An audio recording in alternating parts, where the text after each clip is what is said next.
नमस्कार। आज हम बात करेंगे चंद्रमा सेवेंथ हाउस के बारे में। सातवां घर जो हमारे लाइफ पार्टनर का है और हमारे वैवाहिक सुख को दर्शाता है। साथ ही इस घर से आप व्यवसाय के अंदर कोई पार्टनरशिप करते हैं तो उसकी स्थिति भी इसी घर से देखी जाती है। इस घर की अगर हालत शुभ है तो पार्टनरशिप करना आपके लिए शुभ रहेगा। इस घर की हालत अगर अशुभ है, घर कमजोर है, तो पार्टनरशिप करना आपके लिए नुकसानदायक रहेगा। इससे पहले हम चंद्रमा के लगन भाव से लेकर 6th हाउस 6 हाउसेस के अंदर चंद्रमा की शुभ और अशुभ हालत के बारे में चर्चा कर चुके हैं। उनकी शुभ और अशुभ स्थिति और क्या रेमेडी, क्या प्रिकॉशन लाल किताब में बताई गई है इन हाउसेस में बैठे चंद्रमा के शुभ फल लेने के लिए।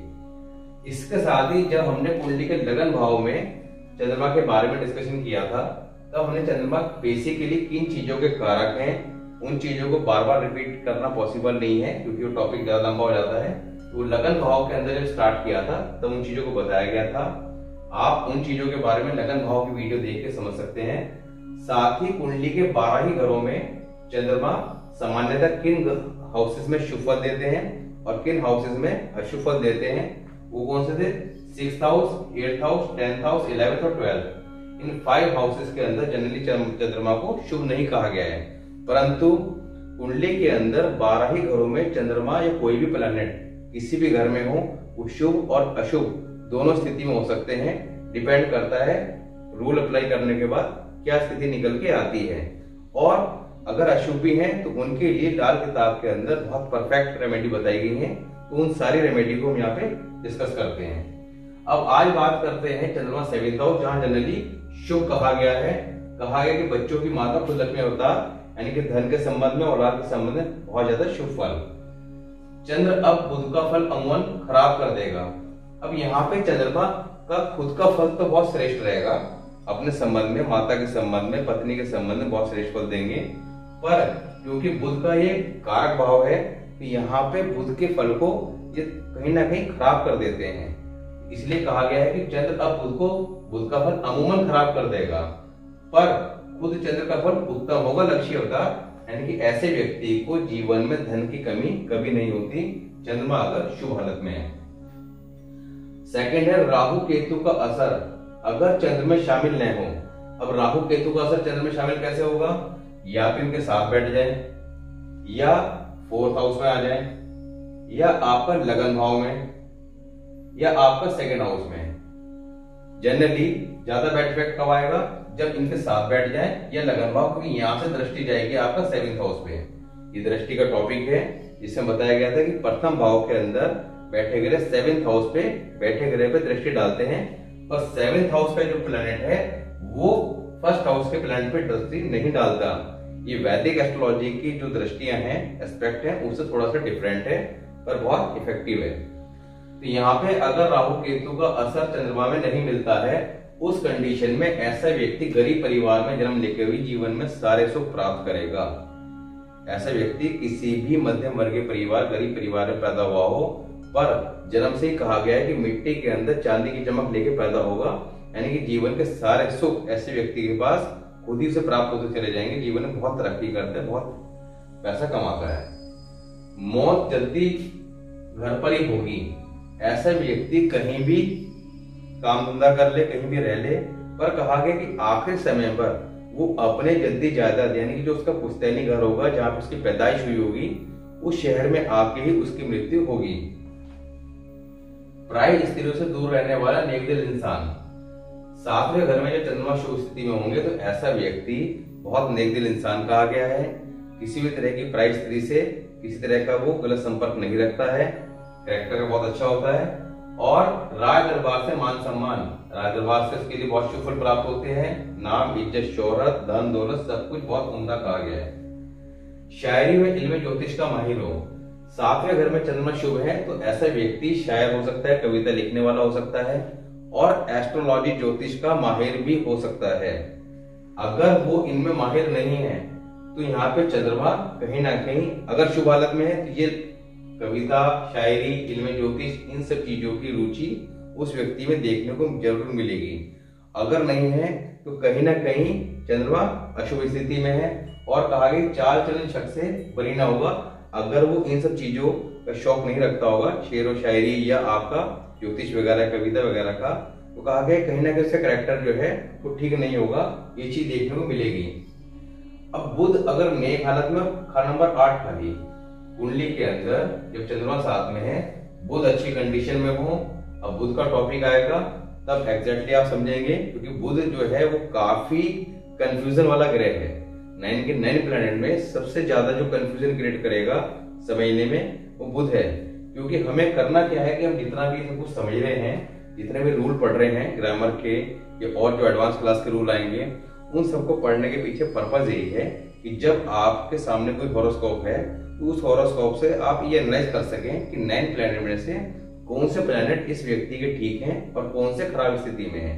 जो खराब है तो उनके लिए क्या प्रिकॉशन और रेमेडी करनी है, तो वो एग्जैक्टली पता करने के लिए जब हम 9 के 9 प्लैनेट का कुंडली के 12 हाउसेस के अंदर फलादेश पढ़ लेंगे, रूल अप्लाई कर लेंगे सारे, तब जाके हम समझ पाएंगे कि एग्जैक्टली कौन से सही है, कौन से खराब स्थिति में है। यहाँ पे बुध जो है वो सबसे ज्यादा टिपिकल ग्रह कहा गया है। बुध को समझने के लिए एक लंबा थोड़ा टॉपिक है, बुध का टॉपिक भी जल्दी आने वाला है, तो उसमें हम डिटेल में बात करेंगे। फिलहाल आप ये समझिए कि कुंडली के अंदर चंद्रमा 7 के समय बुध शुभ हालत में हो और खाना नंबर 8 खाली हो, तब क्या कहा कि अंदरूनी अकल और खुदाई पहुंच दर्जा कमाल होगी। ऐसा व्यक्ति बहुत ज्यादा दिमागदार होगा, दिमागदार के साथ साथ उसके अंदर एक कुछ खुफियानी ताकत होगी, कुछ ऐसी शक्ति होगी। कहा गया है कि खुदाई पहुंच दर्जा कमाल होगी। ऐसा व्यक्ति ईश्वर तक अपनी पहुंच बनाने के लिए कुछ स्पेशलिटी अपने अंदर रखता होगा। कई लोग आपने देखा होगा कि ईश्वर में बहुत ज्यादा विश्वास करते हैं और ईश्वर को प्राप्त करने के लिए वो बड़ी ज्यादा तपस्या वगैरह तक कर लेते हैं, सिद्धियां प्राप्त कर लेते हैं। तो ऐसे व्यक्ति के अंदर ये स्पेशलिटी देखने को मिल सकती है कि उसके अंदर एक जुनून होगा किसी भी चीज को प्राप्त करने का। दुनिया का पूरा सुख में नेक स्त्री का साथ होगा। ऐसे व्यक्ति, क्योंकि चंद्रमा क्या है, सुख के कारक, जब चंद्रमा कुंडली के अंदर कहीं भी हो, अगर अच्छी पोजीशन में है तो सुख जिसके वो कारक हैं उसे तो देंगे ही देंगे। अब चंद्रमा जब 7वें घर में अच्छी स्थिति में है तो कहा दुनिया का सारा सुख, दुनिया में जो भी सुख होता है वो ऐसे व्यक्ति के पास होगा और नेक स्त्री का साथ होगा, यानी कि उसकी जो वाइफ भी है वो भी बहुत अच्छे नेक दिल होगी। जैसे कि यहाँ पे व्यक्ति के लिए कहा गया कि ऐसे व्यक्ति नेक दिल इंसान होगा, ऐसे उसकी वाइफ भी उसी की तरह होगी। जब बुध उम्दा हो, अब कुंडली के अंदर बुध अच्छी कंडीशन में हो, generally 6th house 7th house में बहुत अच्छे फल देते हैं बुध देव। अगर बुध अच्छे हैं, क्योंकि बुध क्या है, इस घर के कारक, और शुक्र क्या है, मालिक, क्योंकि कालपुरुष कुंडली के हिसाब से 7 नंबर की राशि आती है। तो शुक्र अगर अच्छी कंडीशन में है, बुध अच्छी कंडीशन में है, साथ में चंद्रमा यहाँ बैठे हुए हैं, तो बहुत ही अच्छी कंडीशन। ऐसे व्यक्ति को गृहस्थी का सुख बहुत अच्छा, लाइफ पार्टनर बहुत अच्छा, काम धंधा बहुत अच्छा, धन की कमी जीवन में किसी प्रकार की नहीं होगी। तो ये सारी कंडीशन देखने को मिलेगी। यहाँ पे जब बुध उम्दा है तो ये सारी कंडीशन कही गई है। साथ ही कहा गया है ख्वा शनिचर। अब शनिचर, ख्वा से मतलब चाहे, शनिचर 3rd हाउस में हो। अब 3rd हाउस के अंदर शनिचर को काफी मंदा कहा गया है, धन की कमी ऐसे व्यक्ति के पास देखने को मिलती है। पर चंद्रमा साथ में जब होंगे तो बेशक चाहे शनि 3rd हाउस में हो या बृहस्पति 7th हाउस में चंद्रमा के साथ। 7th हाउस के बृहस्पति के लिए हमने बृहस्पति के कुंडली के 12 ही घरों में शुभ और अशुभ फल के बारे में बताया जा चुका है। उन वीडियोस में जाके बृहस्पति 7th हाउस का आप चेक करेंगे तो वहां पे बृहस्पति 7th हाउस की काफी ज्यादा खराब कंडीशन कही गई है, परिवार की कमी कही गई है। पर यहाँ पे बृहस्पति 7th हाउस में हो और चाहे शनिचर 3rd हाउस में हो, इसका कोई बैड इफेक्ट देखने को नहीं मिलेगा, धन के संबंध में ना परिवार के संबंध में, दोनों चीजों की कमी देखने को नहीं मिलेगी, क्योंकि चंद्रमा साथ इस कमी को ठीक कर देते हैं। इसलिए यहाँ पे कहा गया है कि कुंडली के अंदर जब 9 प्लैनेट के 12 हाउसेस के फलों को समझ लेते हैं तभी आप कुछ स्थिति बता सकते हैं सामने वाले को। क्योंकि अगर आपने ये देख लिया कि शनिचर 3rd हाउस में है तो आप सीधा कह देंगे धन की कमी है, या बृहस्पति 7th हाउस में तो आप तो गरीब हैं, दुखिया हैं। तो ऐसा नहीं है, और प्लैनेट की पोजीशन भी देखनी पड़ती है। तो यहाँ पे अगर चंद्रमा साथ में है तो बृहस्पति साथ हो जाए या शनि 3rd में हो, इसका कोई बैड इफेक्ट देखने को नहीं मिलेगा। धन दौलत और सब कुछ बहुत उम्दा कहा गया है। शुक्र नेक हो। अब शुक्र भी क्या है, इस घर के मालिक ग्रह हैं और पत्नी के कारक हैं, हमारे वैवाहिक सुख के कारक हैं, गृहस्थी के कारक हैं। अब कुंडली में शुक्र अच्छी कंडीशन में हो, जनरली 12th हाउस में शुक्र बहुत अच्छे फल देते हैं, सेकंड हाउस के अंदर जिसके मालिक है 4th हाउस में, 7th हाउस में। तो इन हाउसेज में अगर शुक्र है या कुंडली के अंदर किसी और इफेक्ट के कारण, किसी और रोल के कारण शुक्र खराब नहीं हो रहे हैं, सूर्य और शनि का झगड़ा ना हो रहा, सूर्य शनि का संबंध ना हो रहा, क्योंकि सूर्य शनि का जब कुंडली के अंदर युति हो या दृष्टि संबंध हो या 1-8 का संबंध हो, ऐसी कंडीशन में शुक्र का फल बहुत बुरी तरह डैमेज हो जाता है, बेशक देखने में वो कुंडली में कुछ के क्यों न दिखाई दे। तो यहाँ पे सभी रूल्स को समझना बहुत जरूरी है। अगर कुंडली के अंदर शुक्र अच्छी कंडीशन में है तब क्या कहा है, दुनियावी हर कारोबार और गृहस्थी हालत में हर तरफ शांति मिले।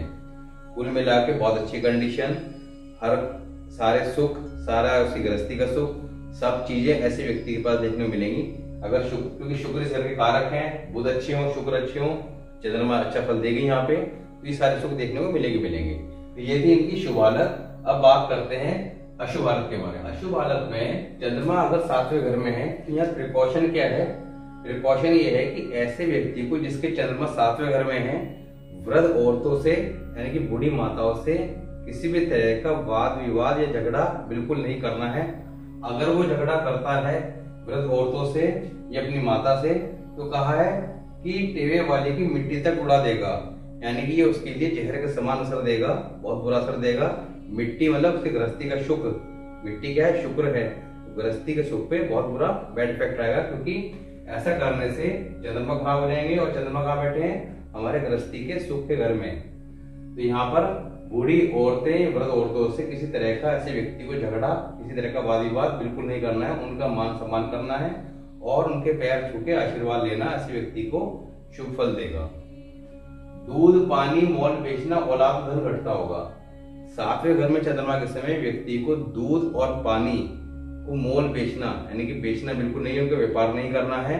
अगर वो करता है तो औलाद के संबंध में बड़े अशुभ फल मिलेंगे और धन की हानि के योग बनेंगे। अमूमन शादी के वक्त औरत के घर आने से पहले, अब यहाँ पर एक चीज की हिदायत दी गई है कि 7वें घर में अगर चंद्रमा है तो व्यक्ति की शादी जो है चंद्रमा की उम्र यानी कि 6, 12 या 24 साल की उम्र में अगर होती है, या शादी के वक्त ही, शादी कभी भी हो, पर 24 साल से पहले या 24वें साल में शादी बिल्कुल नहीं करनी है। अगर वो करता है तो चंद्र की आशा क्या है, घोड़ी और माता की उम्र शक्की गिनते हैं, यानी कि उनकी सेहत पे मंदे असर देखने मिलेंगे। और जब शादी चंद्र की उम्र 6, 12, 24 में हो तो चंद्र, बुध, शुक्र तीनों के फल मंदे होंगे। अगर 24वें साल में शादी होती है तो चंद्रमा का फल खराब होगा, शुक्र जो पत्नी है उसके फल खराब होंगे, गृहस्थी के फल खराब होंगे, और बुध व्यापार इसके फल खराब होंगे।